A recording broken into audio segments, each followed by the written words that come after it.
চুয়েট গাড়ি পোড়ানোর প্রতিবাদে বৃহত্তর চট্টগ্রাম গণপরিবহন মালিক শ্রমিক ঐক্য পরিষদের ডাকে চট্টগ্রামের ৫ জেলায় চলছে ৪৮ ঘন্টার পরিবহন ধর্মঘট।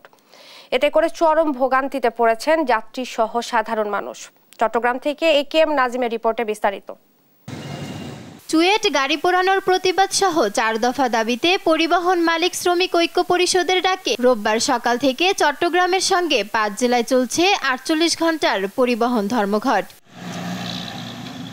রাস্তায় স্বাভাবিকের চেয়ে কম গণপরিবহন। ৩ পার্বত্য জেলা চট্টগ্রাম ও কক্সবাজার জেলার ১২০টি রুটে বন্ধ বাস চলাচল।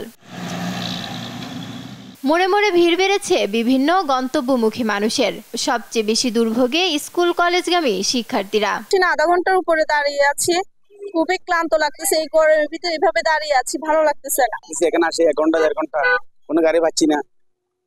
বাসে অনেক কষ্ট হয়েছে, 2জন 3জন দেখেন চেঞ্জ হয়ে যাচ্ছে না। কি করবো এখন আবার চলে যেতে হবে।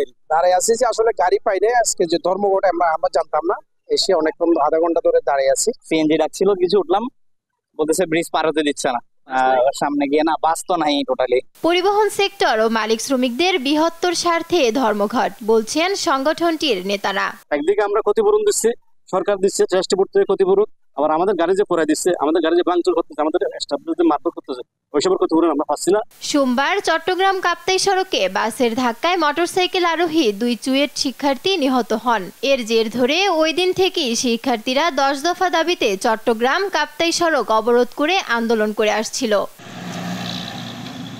বাসে অগ্নিসংযোগকারীদের গ্রেফতার, ক্ষতিপূরণ সহ দাবি পূরণ না হওয়া পর্যন্ত ধর্মঘট চালিয়ে যাওয়ার ঘোষণা পরিবহন শ্রমিকদের।